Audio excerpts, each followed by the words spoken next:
Si chiamerà Giovanni.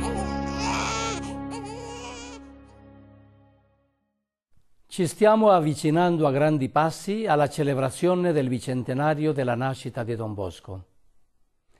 Una ricorrenza che deve trovarci pronti e disponibili a rafforzare la nostra identità carismatica. È nostro compito comprendere, reinterpretare e perpetuare le intuizioni, le scelte e l'azione pastorale condotta dal nostro fondatore.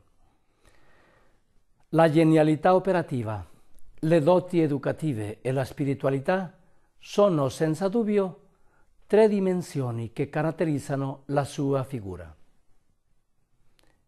Il primo passo è conoscere la sua storia. Una conoscenza che, avvalendosi dei metodi della ricerca storica, non deve dimenticare la grande dedizione che Don Bosco ha avuto per i giovani e la presenza e l'azione di Dio nella sua vita.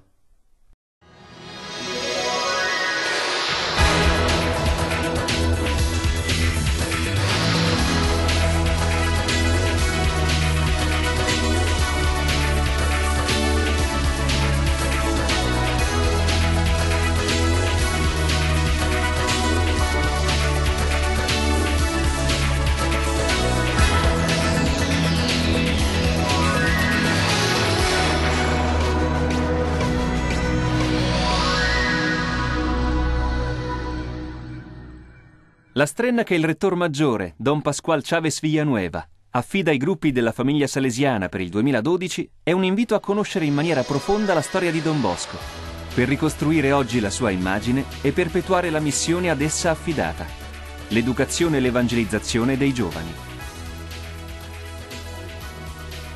La ricostruzione dell'immagine di Don Bosco e della sua azione deve illuminare la realtà dove la famiglia salesiana opera, che è caratterizzata da un orizzonte culturale particolare, dalla complessità della vita contemporanea, dalla globalizzazione, dalla cultura postmoderna, dalle difficoltà della pastorale, dalla diminuzione delle vocazioni e dalla messa in questione della vita consacrata.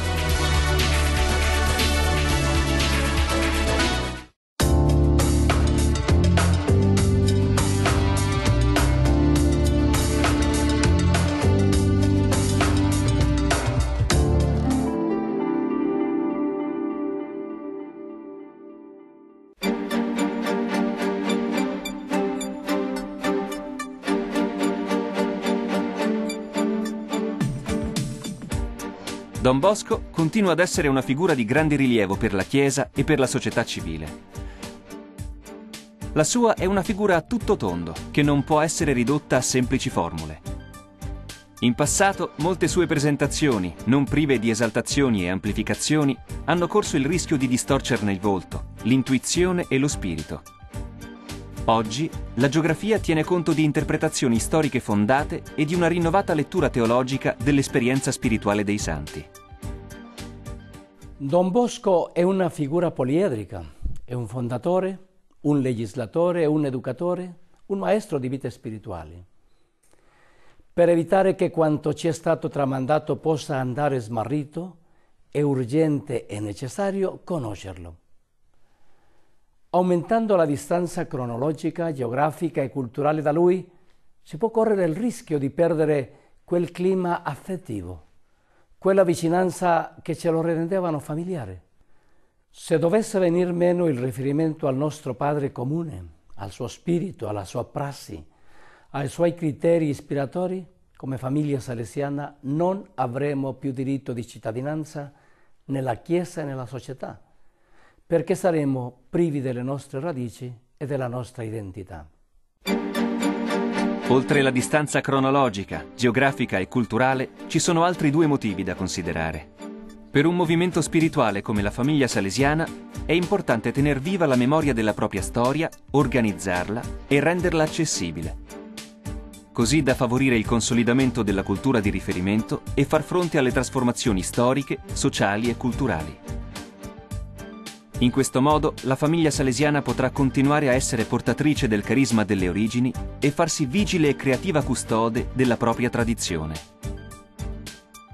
La conoscenza approfondita di Don Bosco trova poi la sua ragione anche nel fatto che molti documenti normativi dei gruppi della famiglia salesiana indicano Don Bosco come guida e modello.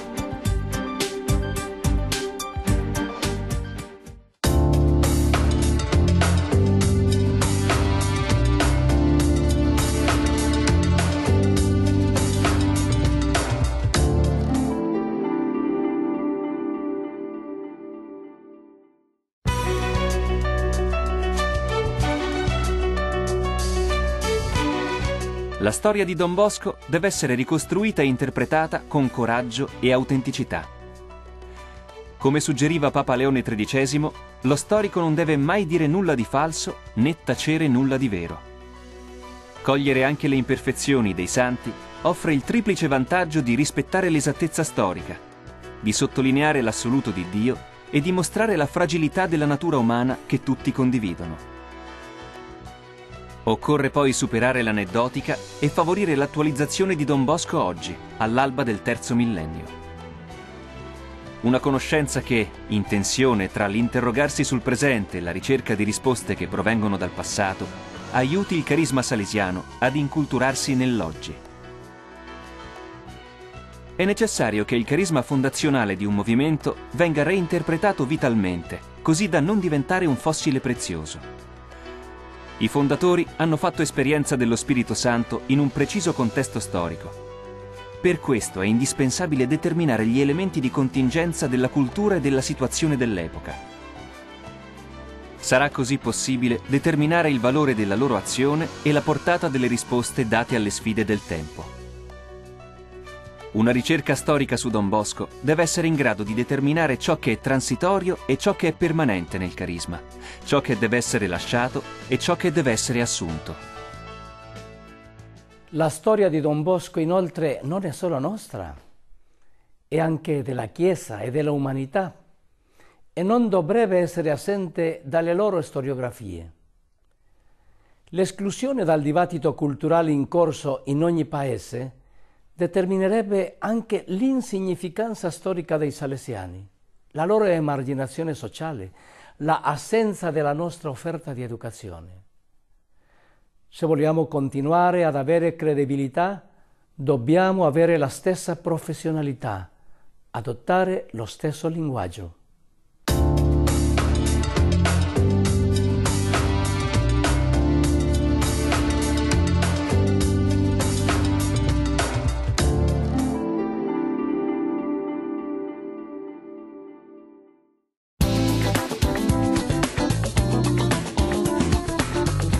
La produzione storiografica salesiana ha percorso un notevole cammino.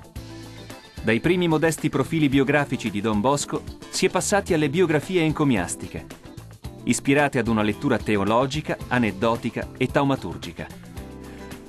Dopo la metà del 1900, il senso di inquietudine sulla letteratura agiografica del passato investì anche i salesiani.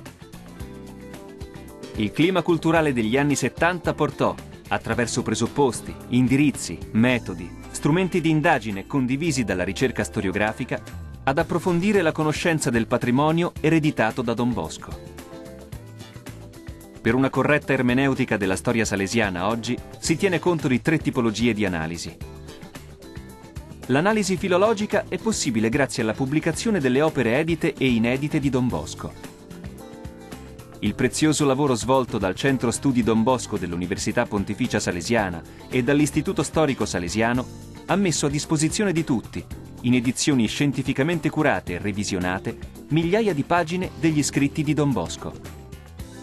Segue l'analisi storico-critica, che deve tener conto del contenuto delle fonti in rapporto alle categorie culturali ed ecclesiali dell'epoca. La terza, la più importante, è l'analisi vitale e attualizzante, capace di riesprimere, ripensare e riattualizzare il contenuto delle fonti. L'approccio a Don Bosco fatto con metodi propri della ricerca storica ci ha portati a meglio misurare la sua grandezza, la sua genialità operativa, le sue doti di educatore, la sua spiritualità, la sua opera, comprensibili solo se pienamente radicati nella storia della società in cui visse. Non è un rifiuto a prioristico delle valide e rispettabili immagini di Don Bosco che hanno avuto generazioni di salesiani e di membri della famiglia salesiana. Abbiamo però bisogno di un'immagine di Don Bosco che sia attuale, che parli al mondo di oggi in un linguaggio rinnovato.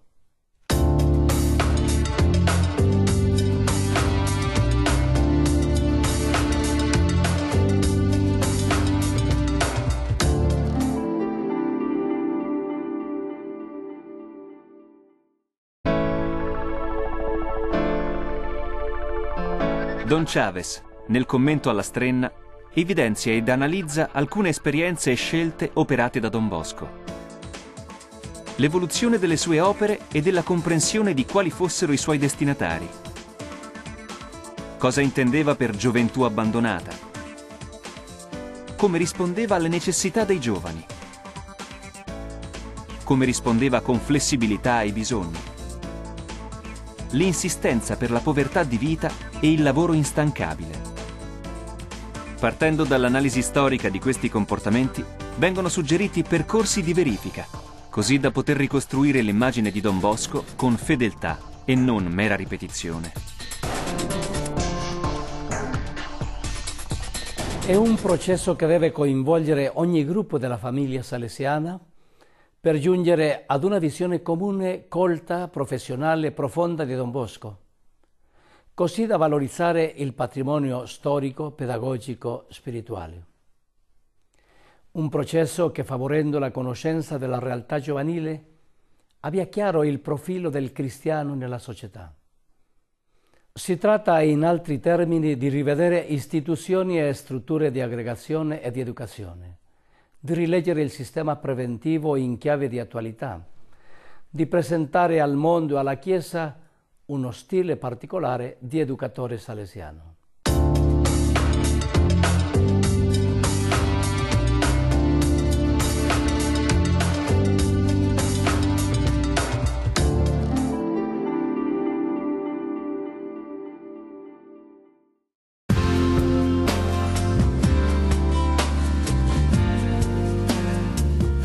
La Strenna, proseguendo la tradizione avviata dallo stesso Don Bosco, è un vero e proprio programma spirituale e pastorale che impegna individui e comunità a studiare, riflettere, pregare e agire insieme. Ai gruppi della famiglia salesiana e alle strutture di coordinamento, come le consulte locali e territoriali, Don Chavez indica alcuni punti di riferimento e impegni operativi. La carità pastorale, che caratterizzò tutta la storia di Don Bosco e che fu l'anima delle sue molteplici opere, deve essere il marchio e il motivo di credibilità della famiglia salesiana presso i giovani. Don Bosco, che sostenne numerose sofferenze, sacrifici e privazioni per i suoi giovani, insegna che l'azione pastorale salesiana richiede la conformazione al cuore del buon pastore e un buon cammino di ascesi. Il verbale di fondazione della congregazione salesiana e lo sviluppo storico dell'opera di Don Bosco attestano che la finalità principale della famiglia salesiana è la salvezza dei giovani, che, come fece lui, vanno coinvolti, responsabilizzati e accompagnati nell'essere apostoli dei loro coetanei. I giovani, campo privilegiato dell'azione salesiana, devono essere incontrati nei luoghi, nelle situazioni e nelle frontiere dove essi sono. Le iniziative e le istituzioni per loro create senza la pratica dell'assistenza e della presenza in mezzo a loro sono insufficienti. Le risposte che Don Bosco diede ai bisogni dei suoi giovani possono illuminare quelle della famiglia salesiana, che oggi deve essere consapevole di dover combattere l'indifferentismo, il relativismo etico, le false ideologie e il consumismo, che distruggono il valore di cose ed esperienze. Gli interrogativi che guidarono Don Bosco devono accompagnare la famiglia salesiana nell'ascoltare il grido dei giovani, offrendo risposte ai loro bisogni più urgenti e più profondi, ai bisogni concreti e spirituali. Le memorie dell'oratorio di San Francesco di Sales, scritte per richiesta esplicita di Pio IX, sono un punto di riferimento imprescindibile per conoscere il cammino spirituale e pastorale di Don Bosco. Definite anche Memorie del futuro, esse racchiudono le motivazioni e le scelte di Don Bosco. Invito ogni gruppo della famiglia salesiana, le consulte locali e territoriali ad assumere, con lo studio e la riflessione, il messaggio della Strena 2012. L'azione pastorale, lì dove possibile condivisa, si è ispirata dalla storia del nostro padre fondatore, perché il suo sogno e il mandato ricevuto da Dio possano continuare ancora oggi.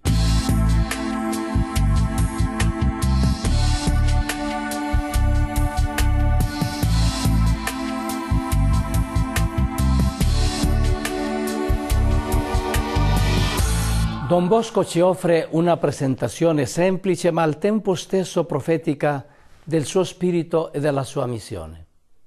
Il sogno dei 9 anni. In questa pagina dal sapore autobiografico viene definito il campo di azione che gli viene affidato, i giovani. Viene indicato l'obiettivo della sua azione apostolica, farli crescere come persone attraverso l'educazione. Viene offerto il metodo educativo che risulterà efficace, il sistema preventivo. Viene presentato l'orizzonte in cui si muove tutto il suo e oggi il nostro operare, il disegno meraviglioso di Dio che ama i giovani.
Possiamo dire che egli visse per trasformare in realtà quel sogno.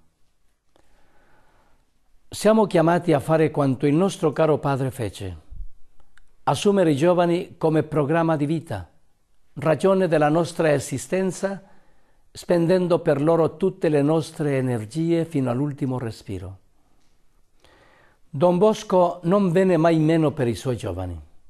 Per approfondire questo aspetto vi affido un aneddoto.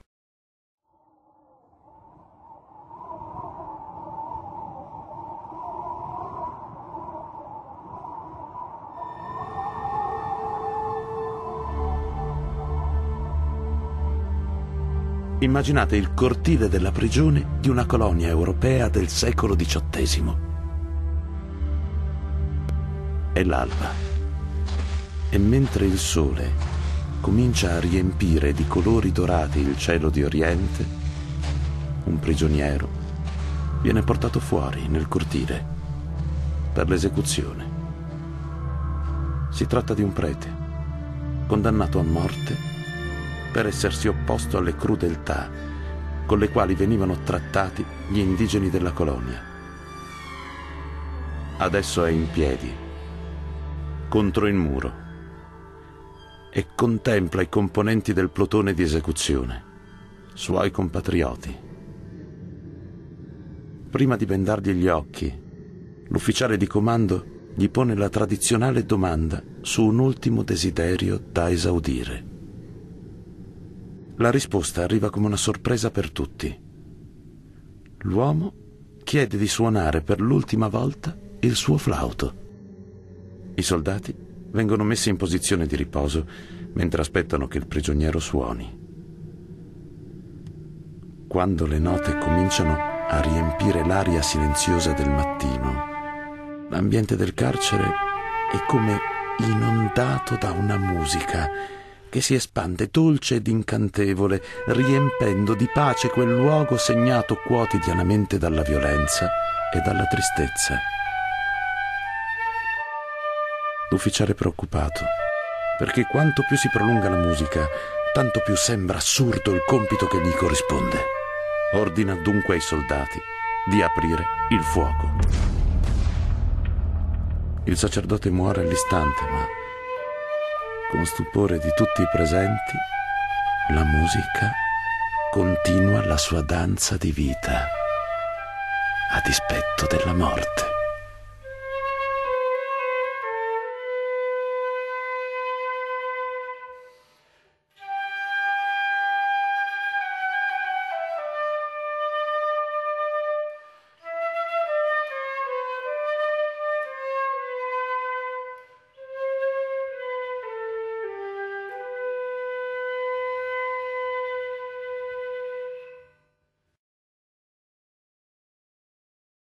In una società totalmente impegnata nel soffocare il messaggio di Cristo, penso che la nostra vocazione sia quella di trovarci tra coloro che continuano a far ascoltare la musica della vita. In un mondo che sta facendo di tutto perché i giovani non ascoltino l'insistente invito di Cristo a venire a vedere, è nostro privilegio essere stati attirati da Don Bosco e incoraggiati a suonare la musica del cuore, a testimoniare la trascendenza, a esercitare la paternità spirituale, a stimolare i ragazzi in una direzione che corrisponde alla loro dignità e ai loro desideri più autentici. Carissimi fratelli, sorelle, membri tutti della famiglia salesiana, amici di Don Bosco, giovani tutti, auguro a tutti voi un anno nuovo 2012 ricco delle benedizioni di Dio e un rinnovato impegno per continuare a far sentire la musica, la nostra musica, quella che riempie di senso la vita dei giovani e fa loro trovare la sorgente della gioia.